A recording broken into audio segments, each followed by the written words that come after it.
The following program is brought to you by Total Theater Online. The views expressed do not necessarily represent those of the staff or management of WGBB. You're listening to the station that serves your community, 1240 WGBB. And now it's time for Dave's Gone By with David Lefkowitz.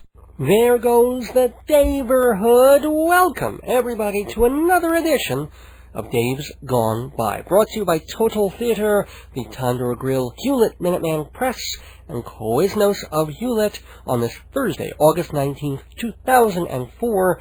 We have so much to do tonight.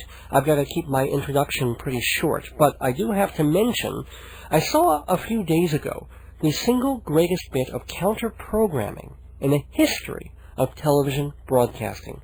As I'm sure you're all aware, the Olympics has been on all week, most of it in glorious tape delay, but still lots of coverage, endless amounts of swimming, vaguely interesting, but not my thing. So other channels are basically resigned to losing the Nielsen's on those nights.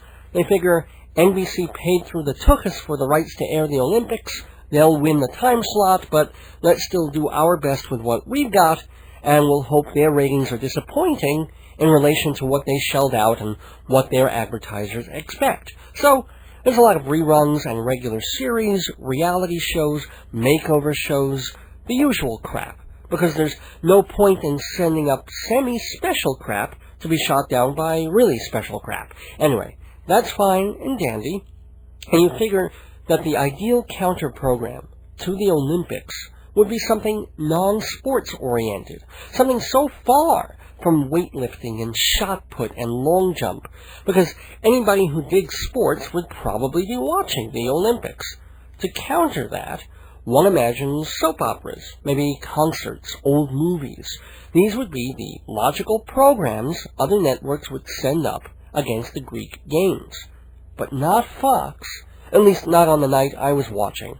Not only did they go with sports, they went with sports that so blew away any of the hoity-toity coverage NBC gave the Olympiad. Opposite the single most universal and recognized international sports competition in world history, on the night I was watching, Fox aired Man vs. Beast 2. I was working at the computer. My wife calls me in because I am missing on the TV, on this program, a thrilling contest, a relay race featuring 4 midgets. Not to be confused with the Great Race, which has a mere 1 midget. No, this was 4 little people in a relay race, but not 2 against 4, or 2, or a team of 4 against a team of, say, 4 dwarves or one-legged tall people. No, the midgets were on a track racing against a camel. They're running around this track, handing off a baton, trying to beat a dromedary galumphing down the same track. The winner being whoever chest crossed the finish line fastest. Now, they couldn't do it head first because obviously the camel would have an unfair advantage, its neck being longer than its entire competition. And the camel did win. There was a bad handoff between the 3rd and 4th midget. But if you think that was it for Man vs. Beast 2, oh no. The same episode also featured Labrador retrievers jumping into a swimming pool while catching a frisbee, a rather fun and graceful thing to see until you watch humans trying to do the same thing, especially when they're trying to do it faster. And then, in the most magnificent event of all, Samoans in grass skirts climbing up trees, racing against monkeys doing it at the same time. I swear to God, I was sure the next event would be how many bones can Zulus jam through their noses while running from a charging rhinoceros. Now, I looked up on the internet, and apparently in Man vs. Beast 1, a grizzly bear beat the Coney Island hot dog guy by eating 50 wieners in 2 minutes. 80 midgets, 80, competed against an elephant in pulling an airplane, and a sumo wrestler got into the ring with an orangutan. I'm sorry. MASH, Roots, Upstairs, Downstairs, this is the greatest television that there ever was or could be. I don't know if this is the greatest radio show there ever could be, but I'm doing my best. And who am I? I'm Dave Lefkowitz, radio personality, theater critic, journalist, humorist, and host of Dave's Gone By, a mix of smart talk, silly talk, special talk, and music. Tonight, a very theatrical and homosexual episode. No, not me, but it just kind of worked out that certain themes in the show connect that way. For example, tonight's Dave Goes Off segment has to do with Jim McGreevey and my thoughts on the whole New Jersey blackmail mess. Inside Broadway, our weekly look at New York theater, talks about gay icon Paul Jabara, as well as another queer-themed show. And we'll stay on the theater track for our very special guest, Andy Propst. He's a critic and writer for Backstage and the Broadway channel on XM Radio, as well as his own website, AmericanTheaterWeb.com. Andy and I are going to chat about and review some new shows, including the Roundabout's revival of After the Fall, the Arthur Miller play inspired by his marriage to Marilyn Monroe, Lincoln Center's revival of Stephen Sondheim's The Frogs with Nathan Lane, and Let's Put on a Show, an autobiographical review on the life and career of the legend Mickey Rooney. All that in the next 57 minutes on our 90th show, which, like the other 89, is rated DGB-13 for content. If you can take it, so can we. And we'll be taking it to you with Inside Broadway, just 2 short commercials from now. Ooh, it's getting toasty in here.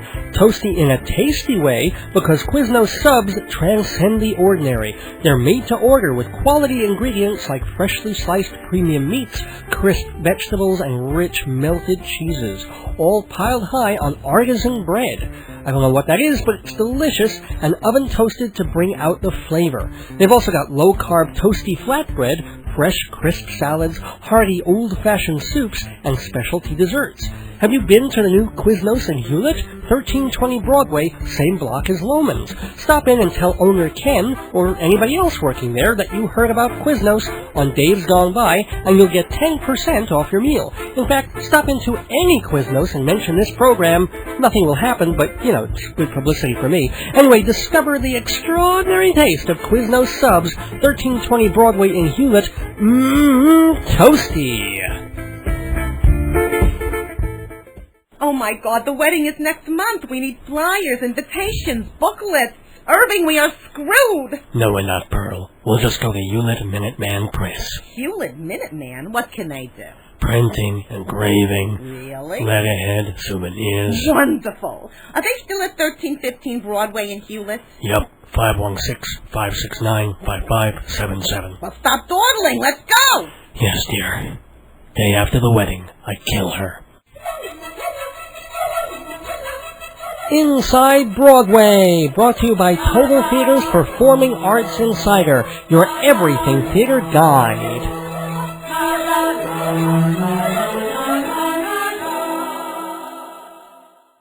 Most of the time on Inside Broadway, the segment is geared towards shows that open on or around the time this is on the air. For example, a couple of weeks ago I talked about the new Frank Wildhorn musical, Dracula, when it began previews.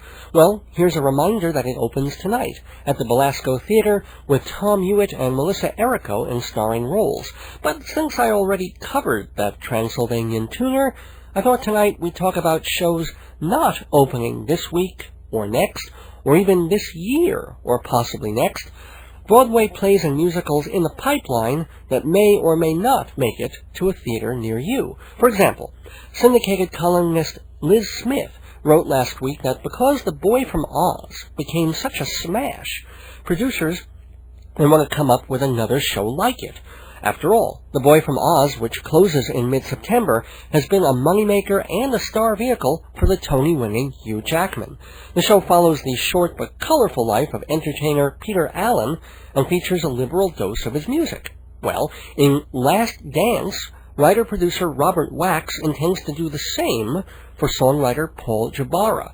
He's even less of a household name than Peter Allen, but you've probably heard his biggest hits, Enough is Enough, It's Raining Men, and the disco staple Last Dance.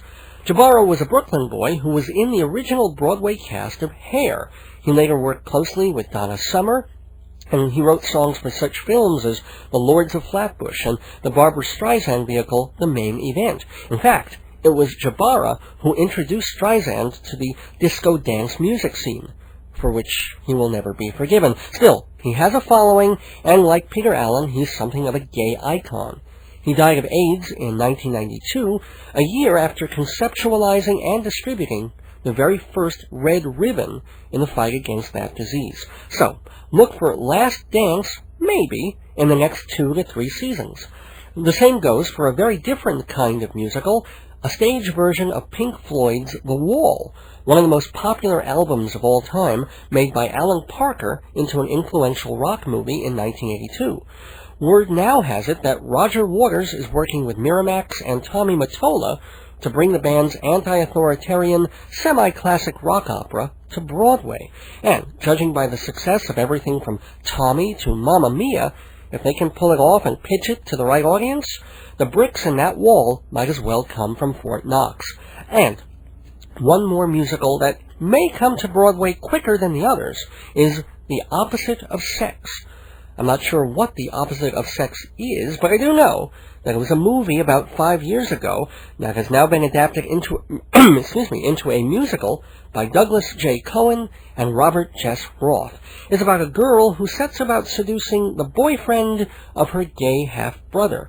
Christina Ricci played the lead in the movie, and when the show premieres in San Francisco this fall, Kerry Butler will star. She's the little cutie from Little Shop of Horrors and Hairspray, and she'll be playing opposite Jeff McCarthy, last seen as the policeman in Urinetown, and Karen Ziemba, who was in everything from Steel Pier to last season's Never Gonna Dance.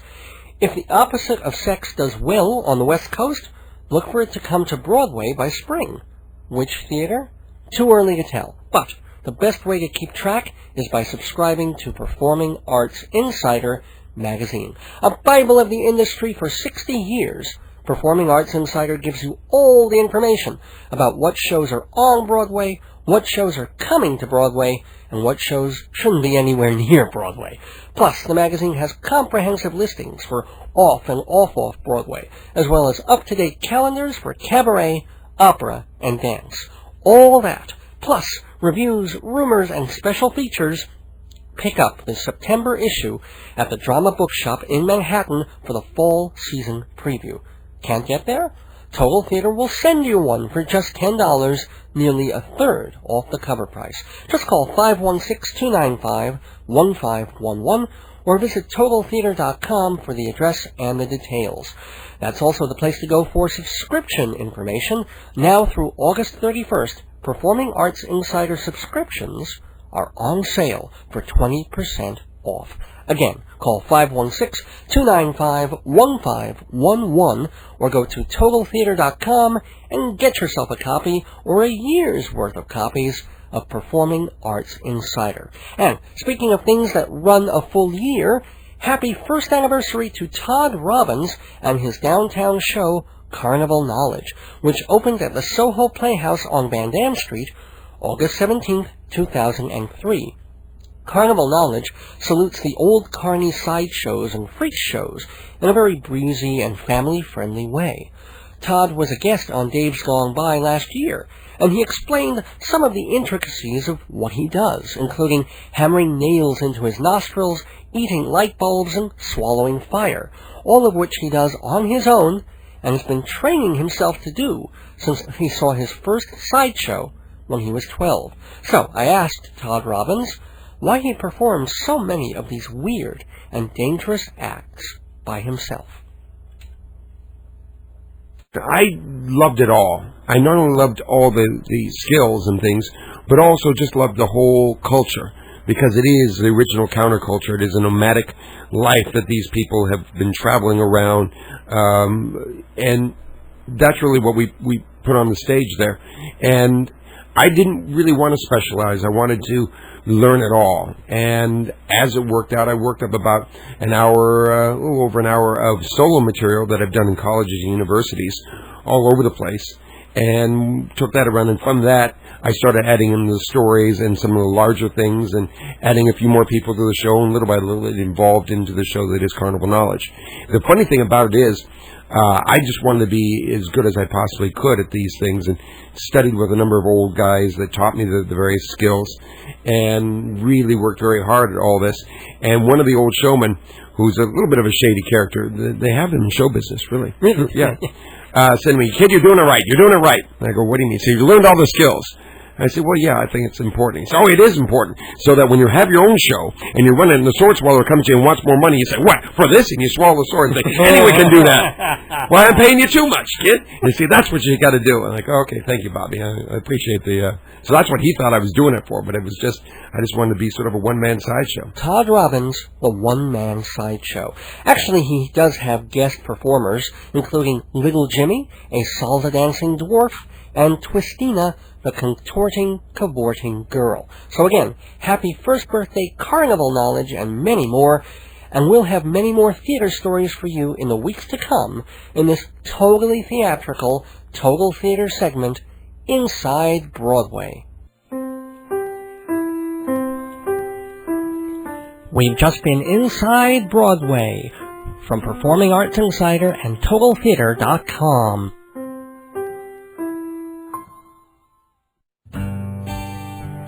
Dave's Gone By listeners know I love a good play on words, but let me say a good word on plays, my plays, collected in a lovely book called Marriage, Babies, and the End of the World. Comedies that range from strange to deranged, from sad to satirical, fun to read, and unmistakably Dave. Just $20 hardcover, $12 soft. Put down that crappy bestseller and pick up some laughs. 516-295-1511 or davesgoneby.com. You know who's never eaten at the Tandoor Grill? Osama bin Laden. And you want to know why? 2 reasons. 1, he's an idiot. He doesn't realize how tasty their appetizers, main courses, and Indian breads can be. 2, he must be living in a cave, because for months I've been telling people 222 Sunrise Highway in Rockville Center with a menu at TandoorGrill.com. Osama doesn't even know you can get 10% off by mentioning Dave's Gone By. And you know what? Don't even tell him about the Tandoor Grill. He'll never know it's India-licious. Dave's Gone Cultural, Dave's Gone Cultural, Dave's Gone Cultural, ooh. Dave's Gone Cultural, Dave's Gone Cultural, Dave's Gone Cultural, ooh. Welcome back to Dave's Gone By on AM 1240 WGBB Freeport and live streaming on the web at AM1240WGBB.com. Time for a segment called Dave's Gone Cultural, where we look at the arts, and usually it's about theater. Sometimes we do music and movies and books, but generally I return to my love, which is the theater, and I've got someone talking to me today, a very well-respected and very, very busy theater critic and writer. His name is Andy Propst, and you can find his work on his own website, AmericanTheaterWeb.com, as well as Backstage. He writes for them, and you're going to be hearing him even more than he is now on satellite radio, and we'll hear a lot about that from him. So please welcome to Dave's Gone Cultural, Andy Probst. Hey, Andy. Hey, Dave. How you doing? I'm good. How are you? No, wait a minute. No, you are not good. Tell everybody what's going on with you. Well, we're in the middle of Fringe. I'm reviewing 50 of the Fringe shows right now. Oh, actually, I meant your apartment, but... oh, the apartment. Electrical fire in the apartment above mine, and we're working through with Con Edison the whole 9 yards. We've got a wire that needs to be run from my place down to the basement. It's a joy to not have electricity in the middle of August. For days. It's going to be like for 4 or 5 days you're not going to have electric. Right. Fun. But you're not going to be home that much because you're going to be, as you said... the Fringe. The Fringe. Now, how many shows are you going to see? I'm going to see about 50 of them. 200. Oh. Is that what you did last year or the year before, or is this your... That has been my average for, I guess, about 2-3 years now. Well, going by the last couple of years then, what's the percentage, would you say, of shows that were really worth seeing, some that were just passable, and some were like, why did I even bother to go? I think that from where I stand, there are only about 10 to 15% of what I see, why did I bother to go? I'd have to say that the vast majority are passable, where there are glimmers here and there that there's some talent, either the writing or a performer that I've never gotten to see, that I just go, wow, I'm really glad I was here.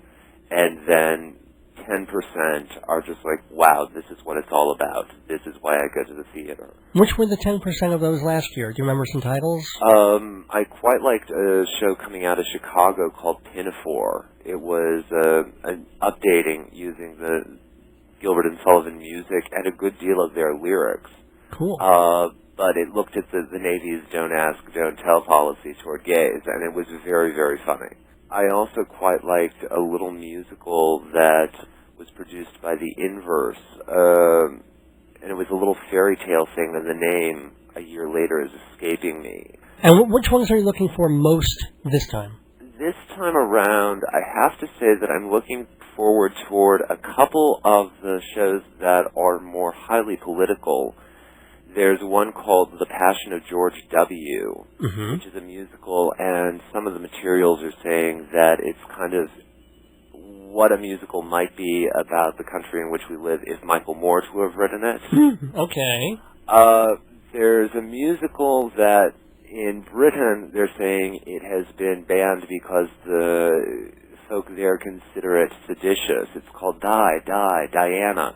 And it's about Lady Di. And about Lady Di. Her being dead. Lady Dead, yeah. And one last musical, and there are obviously a lot of plays in here too, but this year I'm leaning towards some of the musicals. There's something called All Good Things, which is about a 60s rock group called The Remains, and they actually fronted for the Beatles. Wow. And rumor has it that at a couple of the performances, some of those band members are actually going to be performing with the cast. And so if for nothing else, in terms of seeing some folk on stages that I might not otherwise, that I'm quite much looking forward to. You'll be seeing All That Remains. All That Remains. Yeah, a little. Sorry about that. Okay, let's talk Broadway. Since we did our off Broadway thing, which you haven't even seen yet, there's a few Broadway things that you have checked up on, including the revival of Arthur Miller's After the Fall, being done at the Roundabout with Peter Krause, Carla Gugino. She's playing the sort of Marilyn Monroe-ish character, Vivian Benesh, Jessica Hecht. What did you think? It's a very, very problematic production of it. As you said, the Carla Gugino character is based on one of Arthur Miller's wives, Marilyn Monroe. And when the play opened in the early 60s, everyone focused on how autobiographical this piece is. And in his stage directions, he's quite specific that the landscape of the set is supposed to be extracted, and that it is taking place inside the character who stands in for Miller, Quentin, whom Peter Krause is playing. And Michael Mayer, the director, has staged this on a very, very realistic recreation of the TWA terminal out at Kennedy.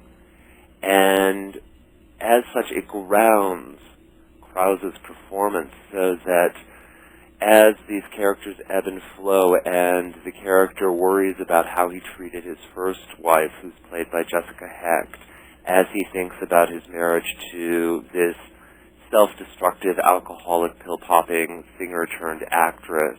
Courtney Love. Oh, no, sorry. And contemplates a third, and then also worries about how he handled himself in front of the House Un-American Committee. All of these events, we move back and forth in time.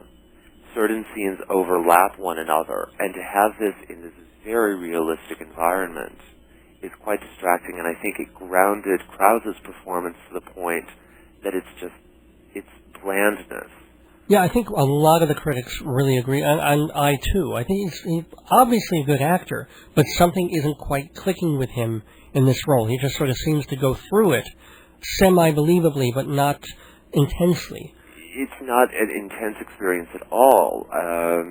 Unfortunate to say that the play does heat up when Gugino comes in, and the audience watches her, as she, drinks and becomes more famous and drinks because she's famous and tries to have him hold her in control. It's very painful to watch. But there are fireworks on the stage because of this woman who is making quite the Broadway debut, I think. Well, have you ever seen another production of After the Fall that was more spatially diffuse than being set clunk in an airport? I have seen it in a more abstracted environment. It was a college production, so it's comparing apples and oranges. It was easier, I thought, for the audience and for the actor playing Quentin to not be distracted by why are these people all here. But I do assume that once that character, Maggie, comes on, even in a different production, the whole thing's going to just boost to another level because of the character. It did boost to another level, but before that, as you watch Quentin wrestle with his first wife, who accuses him of not being there, not being available emotionally, those scenes crackled. And here I could feel half of the scene crackling because of Heck's performance. Right. And yeah, I think in that case you're also right about the locale. It feels very sort of antiseptic and open and not intimate in any way. Let's move on to another show that opened recently. A musical, an old musical also, from 1974, Stephen Sondheim and Burt Shevelov, by way of Nathan Lane, recently, The Frogs at Lincoln Center. Your thoughts? I had a lot more fun than I expected to. Now let's qualify that as far as a critic going in with expectations. Why did you have expectations and what were they? Well, as a critic, I'd gone in as second night press. And as such, much like a juror walking into a trial, I do not read reviews before I go in if I'm going into review, but it's impossible to not have some sense of the buzz within the theater community and within the community of theater critics. Mm-hmm. And so I had gleaned that their experiences had not been entirely satisfactory for them. Okay. That being said, I'd not read specifics, so I walked in thinking, okay, let's see what we have, and found myself pleasantly surprised. All the way through? For the most part, yes. I realize that's a loaded question, and we'll get to why, but yeah, I mean, from... For the most part, I know what you're leading toward. Do you want to do a plot synopsis, or should I for the listeners? Well, why don't you go for it? You're the guest. All right. The Frogs is based on a play by Aristophanes, and it was written at a time when Greece was at a war, and had been at war for quite some time, and looks at Dionysus, the god of drama and wine, who's seeing this war, and he's seeing that the world is going nowhere fast, and he decides that the only thing that might save the world is if he brings back a playwright from Hades.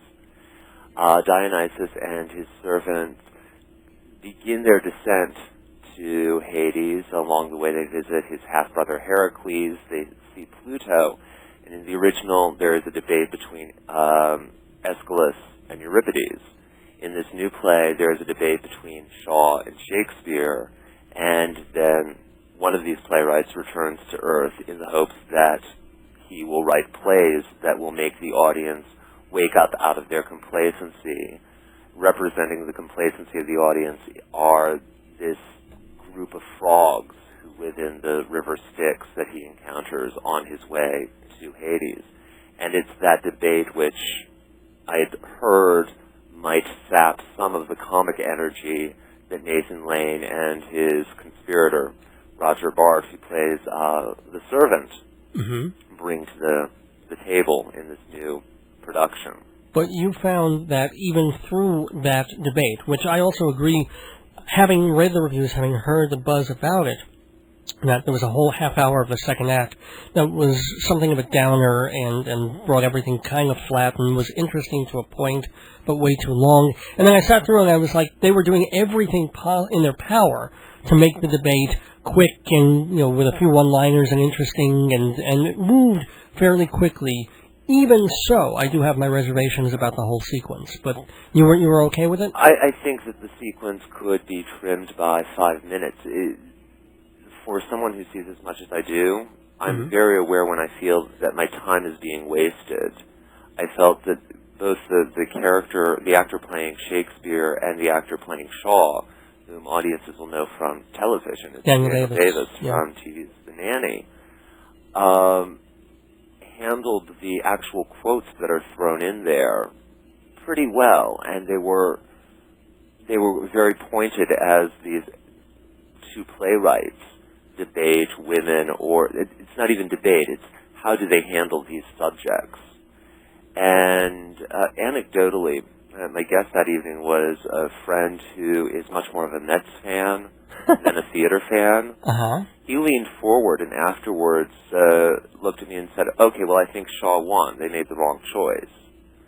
And I thought the fact that he had been engaged by it and listened to each side of it, a good indication that if you're willing to give yourself over to it, then you would go with it, yeah. It's not a didactic lesson plan. Maybe a little shaving here and there just to bring it all in tune. I have more problems with the overall production than that sequence. The production meaning? I think that Susan Stroman, who brought us the producers, it's not her best work. Well, I have to agree, especially the end of the first act when the frogs finally come on. The costumes are great, but that production number was, I thought, pretty annoying. It was pretty annoying. I thought that everything, all of her dances looked generic. Yeah. I could see recycled bits from other pieces that she staged. I thought that she got most creative. There were moments in which the dancers' bodies looked as if they were from the size of Grecian pottery. And that, I thought, was quite beautiful and quite inventive.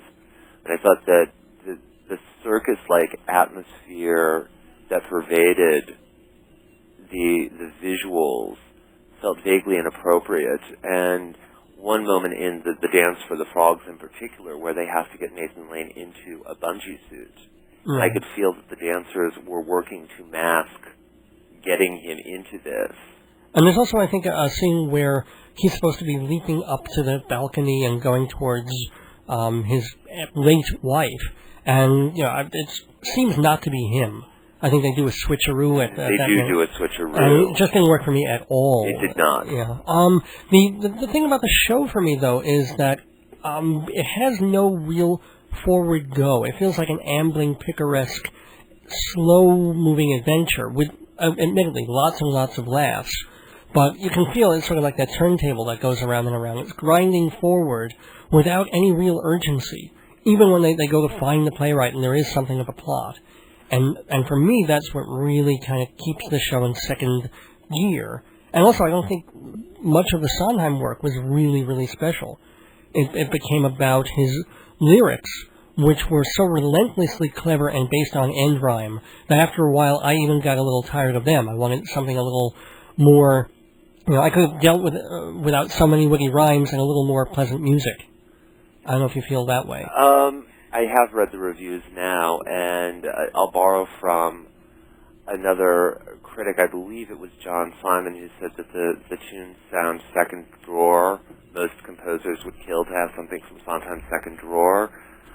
For me as a listener, I know that a good chunk of it, particularly the new pieces, because there are 6 from the production, which was mounted in a swimming pool in '74, and 6 that had been written especially for this new adaptation by Lane. I thought that, interestingly enough, knowing the original, there is a song for Lane and his slave when they're traveling down to Hades. That is integrated with an old bit of music which is very staccato, and the new bit of music sounds more as if it's a 1930s, 1940s patter song. And the blend of those two I thought he'd handled very nicely. I also liked the dual edge that he gave to the song which Pluto sings when the Nathan Lane character Dionysus arrives in Hades, because Pluto is singing about how grand everything is in this afterworld. And it's a very Las Vegas-y show number, both in terms of the music, which isn't great.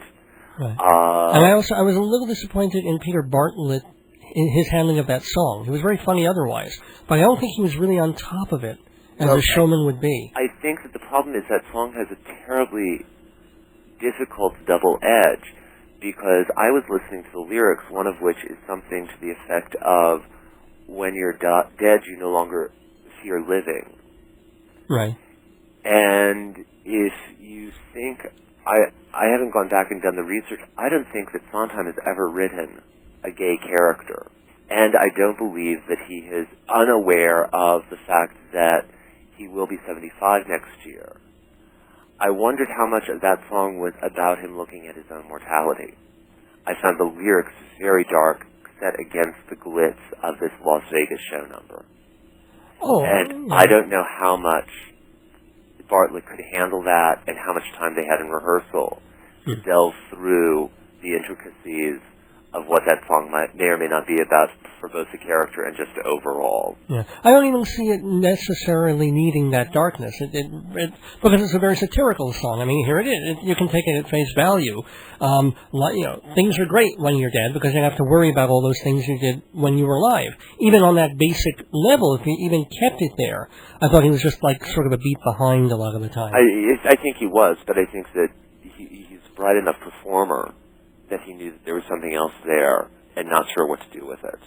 But all in all, I think we both agree that The Frogs is worth seeing and of value more than just as a Sondheim relic, right? Oh, I think that audiences will go and have a terrific time. We'll both agree, I believe, that Nathan Lane knows how to sell all of the show's humor, which ranges from old dumb vaudeville punchlines to contemporary satiric against George Bush.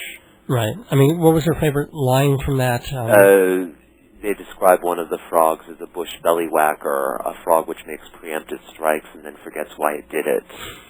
And Roger Bart, who was a last-minute replacement and playing Dionysus' slave. He's terrific. Equally a delight, and some listeners may have seen him. He was one of the replacements for Matthew Broderick in The Producers. And I think that the chemistry between the two is quite lovely. Absolutely. I totally agree with you. I mean, for all my quibbles about the show, there are, I think, a lot of laughs, and certainly listening, as you said, to second-level Sondheim, or as John Simon said, there are worse things to do than that. Yes. Well, speaking of worse things to do than that, let's talk about one other show that is off-Broadway and stars one of the great legends of film, of basically the last century. Mickey Rooney, little diminutive fellow who has had a career that lasted, about 80 years. And he's running that career down, quite literally, unfortunately, in his current show called Let's Put On a Show, with his wife, Jan Chamberlain. And, Andy, your thoughts about Let's Put On a Show? It made me very sad. I have great respect for the body of work that Rooney's created, over the years, from that first film that I think of him ever doing, in Midsummer Night's Dream, through to something like Bill back in the 80s. He's built something that has a half for him that he can do biographical material and some songs that he's written himself. He doesn't have a voice to sing. When he's sitting there and talking about his life, which he doesn't do enough of, I found him absolutely charming. The sadness began the moment he walked out on stage for me, and his tuxedo jacket was buttoned. Mm-hmm. And I thought, all right, fine, his wife's in this. she's going to come out, they'll fix, and we'll see how much in love they are, and it will be cute and charming. And what we think about him as needing this stronger woman beside him, a.k.a. someone like Judy Garland from those films, to like kind of brush him up, it didn't happen. Right, he stayed with that suit, and then in the second act you had the wardrobe malfunction. The wardrobe malfunction, there's a microphone in his bow tie, and that started to slip. He began to panic, and my heart broke. And that just is so unfortunate. And I'm hopeful that when reviews have appeared, that everyone will take into consideration this man's body of work and be kind, and we can all just recommend that perhaps he needs to rethink this or maybe move on to something else. Well, I mean, I'm not going to be so kind because he's 83. He's not 103. I mean, there are a lot of very spry and together 83-year-olds who, okay, he was using a monitor to read basically all his stuff. Teleprompter. But even so, he was stiff and slow reading a teleprompter and had no real clue. And granted, the Irish Repertory Theatre, where this is taking place, is a very weird place to play because it's got two sides of an audience. Separated by a pillar. Yeah, exactly. So you turn to one place and then you've sort of got to turn to the other. And that's not the easiest thing to navigate, but he did it so stiffly that it didn't seem like they bothered to really rehearse the space or rehearse the show, which, ironically, they've been doing in various forms since 1995. And let me also add that for the show itself, as you say, the charming parts are when he's telling about his life or telling some jokes, which is great, which is fine, and he still has that charisma to capture an audience, even if his voice is gravelly. That's okay. And he can sing a little bit, and I like the way he played the piano on one tune.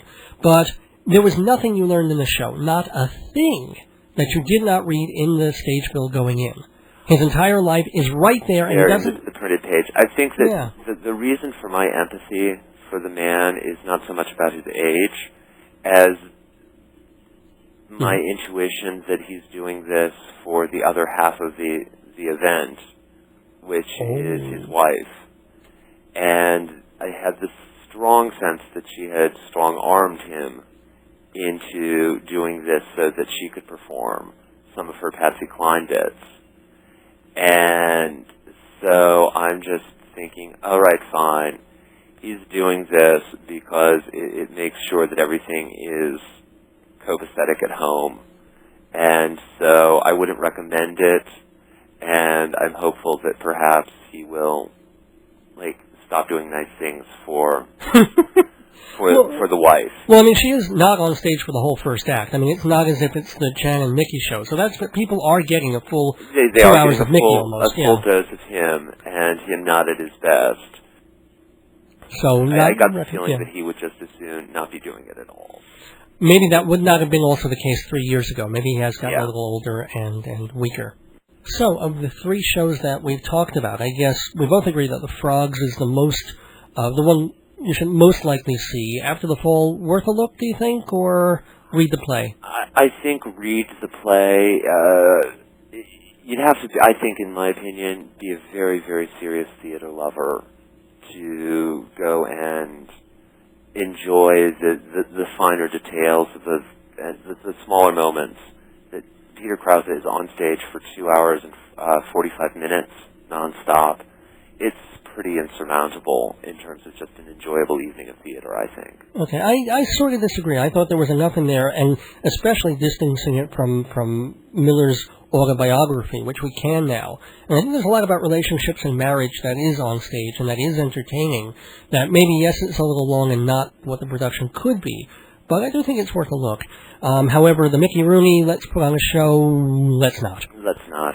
But let us all go to AmericanTheaterWeb.com, and that's theater with an E-R, right? That's right. AmericanTheaterWeb.com. Tell people what that is. American Theater Web, it's entering its 6th year. What you'll find there are links to roughly 6,000 theater websites, theater producing or presenting organizations around the country, their productions. It's a database that's fully searchable, so that if you want to find Sondheim in California in June, you can. You'll find my original reviews and features, along with transcripts of the Broadway and Beyond pieces I do every day on XM Satellite Radio. Please tell us a little more about that.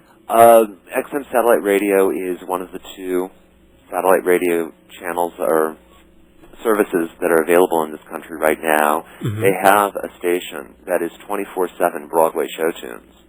And in addition, there are interviews that are done by the station's program director, John Von Susten, and I have a daily piece called Broadway and Beyond, in which I offer reviews as well as news about theater happening both in the city and across the country. Great. And those transcripts appear every day on HEW. We're beginning to talk about some more long-term projects that I can have with the station and the company, and in particular looking at emerging writers and music forces in the music theater. And then on HEW, audiences or viewers can find not only my original, but they will find a digest of news from 55 papers that is clipped daily by hand. So it is probably, I think, the best snapshot of what is happening in theater around the country that one can find online right now. Well, you heard it from the man who publishes it, Andy Propst, and AmericanTheaterWeb.com, and also listen for his stuff on XM Satellite Radio. And thanks for listening to him today on my show, on Dave's Gone By. I want to thank Andy. I hope you get your electricity back. Well, thank you so much, Dave. I really enjoyed being here. Thank you, man.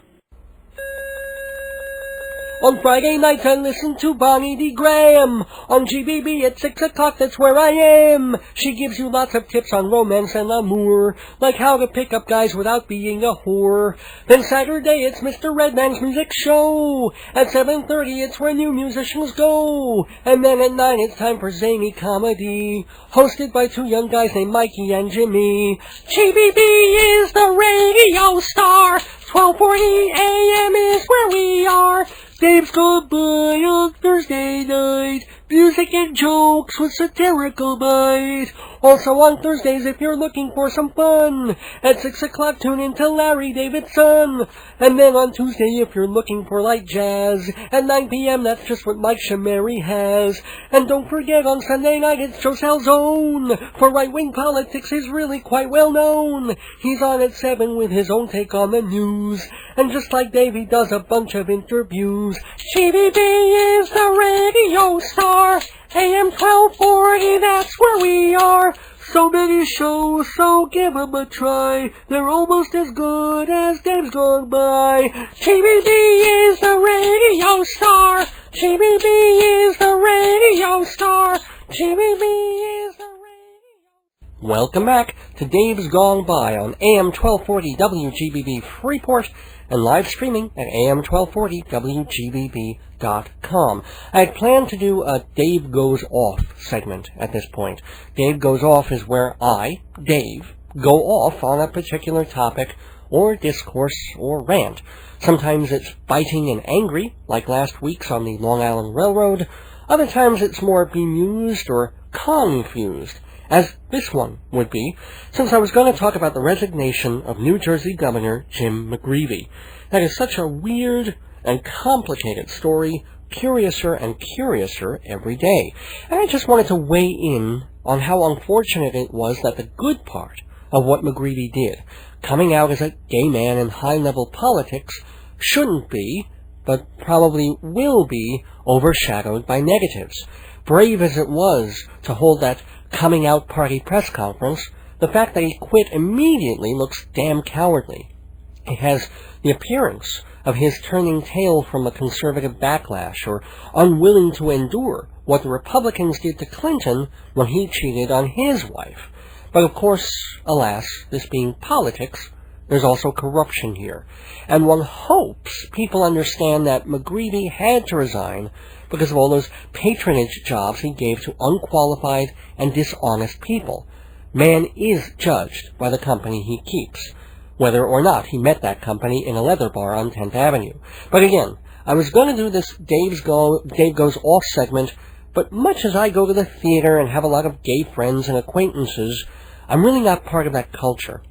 So it's a little strange for me to comment on the relationship between McGreevey and his lover, victim, blackmailer, chief security advisor, Golong Sipple. For this, I needed a homosexual, and I needed one quick. Fortunately, I got in touch with a fella who's been on the program before. His last time was over a year ago when he weighed in on the annual New York Gay Pride Parade. He also congratulated the Supreme Court for finally striking down ancient sodomy laws.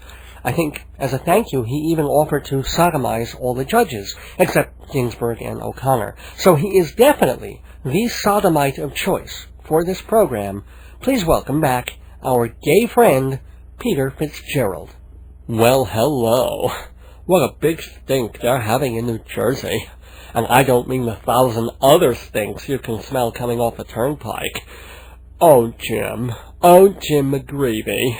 You could have been a beacon, a shining light, a neon penis showing the way to other closeted boys, just like yourself. But you're like a little gay groundhog. You came out, looked around, saw your shadow, and ran back in. Were you so in love with that boy chick that you gave him any job just to make him happy? Or were you so scared of him telling on you that you gave him any job just to keep his mouth shut? Well, at least when it wasn't on you. Wiggle, wiggle! Either way, you were very naughty. And now, you won't leave office till November 15th, so the Democrats keep your seat. Of course, if you kept your seat to yourself, you wouldn't be in this mess. Wiggle, wiggle! But seriously, I'm so topsy-turvy over this whole thing. The only way I could respond to it was through art, through the creation of something perfect and beautiful, which means, yes, I've written a poem.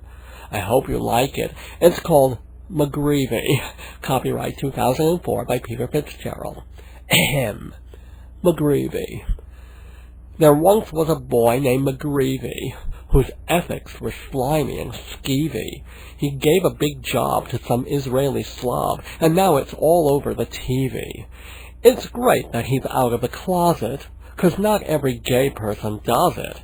But he let his finger get caught in a ringer. Now that wasn't bright of him, was it? But let's not feel sorry for Sipple, whose salary quickly did triple. He says he was hounded, but to me it sounded much less like a wave than a ripple. I'm sure they began coy and flirty, until it turned greedy and dirty. Why else would the governor appoint his gay lovener the head of New Jersey security? And that's why it's sad, but it's fitting, for Governor M to be quitting. It's not his gay life or deceiving his wife or the other small sins he's admitting, but don't take my hard-earned money and give it to your homo honey. It's wrong and corrupt to help boys you stuffed. Just kiss them and say, beat it, sonny. So goodbye, McGreevey. God bless.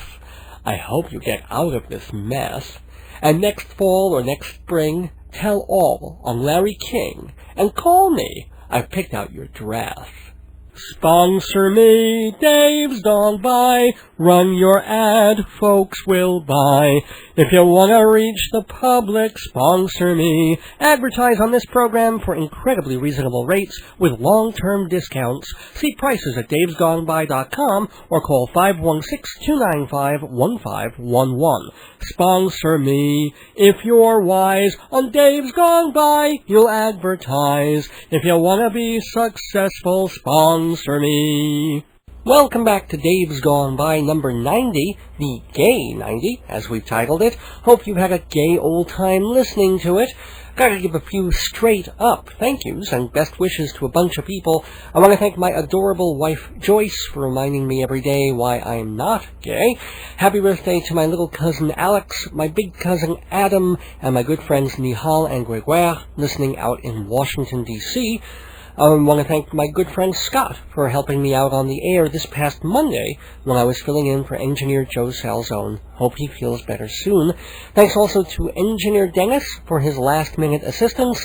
Thank you to my special guest Andy Propst from AmericanTheaterWeb.com.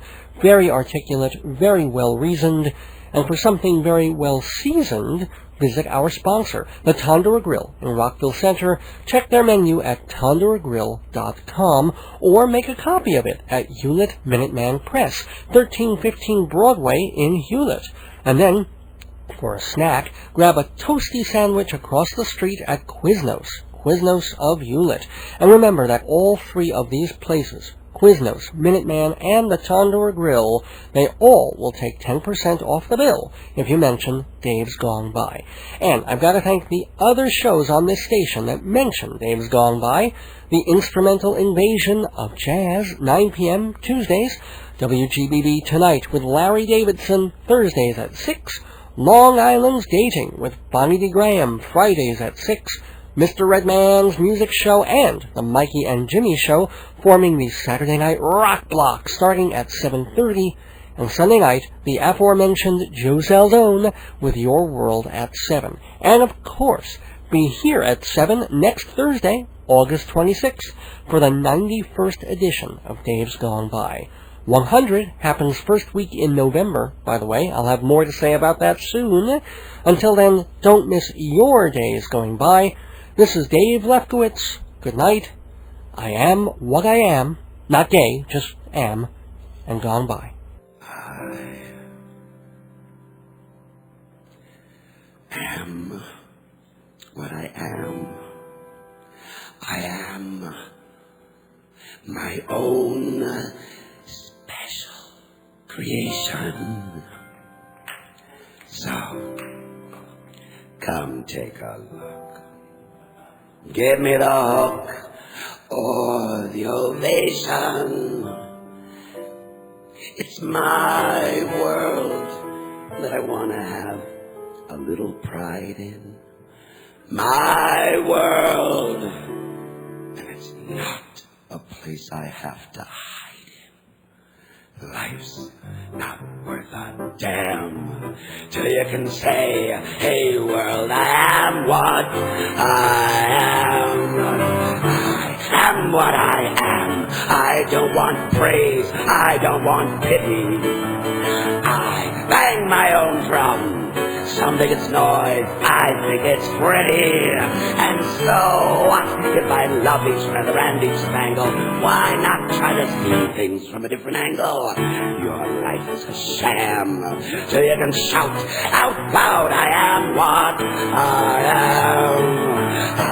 I am what I am, and what I am needs no excuses.